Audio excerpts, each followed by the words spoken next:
Yun, syempre, yan, papawis pa rin tayo dyan ngayong umaga. At medyo maaga-aga tayo nagpapawis pinyata. At syempre yan, sample lang yan, nakita nyo naman. Pero medyo nababago yung pulso natin kasi nagpa-practice ako ngayon ng stick ulit sa bakal. Kaya medyo yung pulso natin tawag doon, para naninibago, nangangalay. Tsaka yan, syempre, nag 3-on-3 yata kami yan, mga bata. At papawis lang din. Kahit nga mga bata yung mga kalaro natin, malaking bagay pa rin yan. Pinapawis-pawisan pa rin tayo. At ayan, puro mga training kasi yung mga iba naglalaro dyan tuwing umaga. Kumbaga may mga warm-up silang ginagawa, mga play silang ginagawa kasi may liga nga dyan. Kaya yung mga ibang side doon naglalaro, yung mga ibang malalaki, nagpa-practice sila. Kami ng mga shooting lang. Ayan, ganyan lang ginagawa namin. At saka, ayan yan, kahit pa paano mga nagiging tropa na rin natin yung mga bata-bata dyan. At makakatulong din natin. Kumbaga pwede rin natin silang hugutin sa mga event natin. Mga paglaki-laki na mga yan.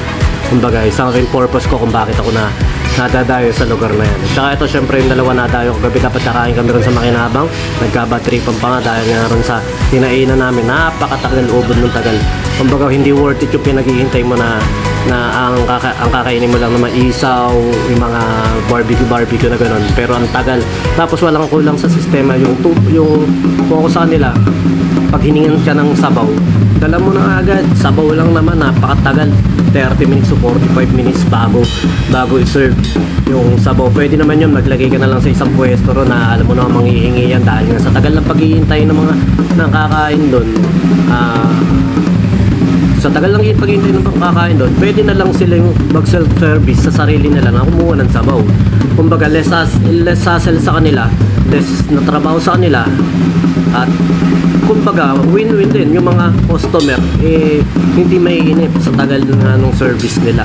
Pero yun nga, marami ang kumakain nyo, pero pag na-improve pa siguro yung ano nila, yung service nila, yung sistema nila kung paano mapapabilis yung service, mas lalong lalakas, mas lalong gaganda yung negosyo na yun. Ayun lang, kulang lang ng konti sa sistema, pero malakas na yun. Pero ayun nga, pag ang isang bagay nabubutasan ng customer, lalo na yung mga mainiping kagaya ko ng Tokwa, talagang ayun, nag-walkout ako kahapon. Talagang sabi ko, uwi na lang ako.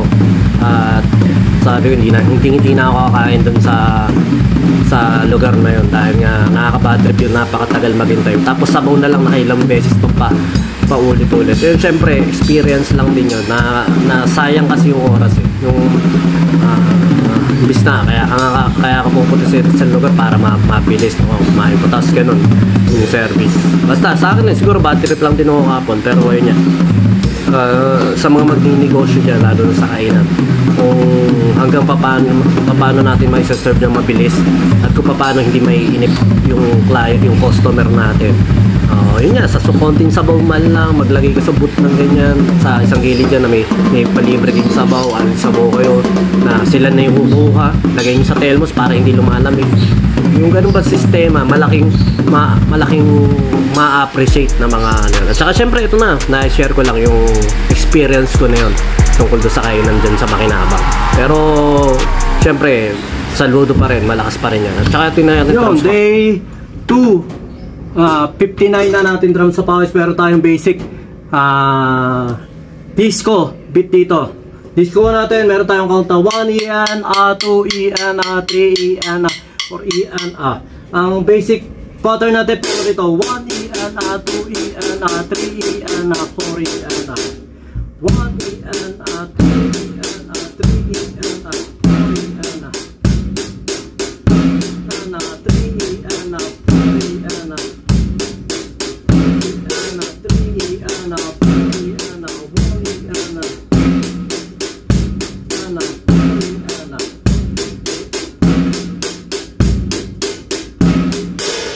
next pattern, meron tayong 1 yana, 2 yana, 3 yana, 4 yana.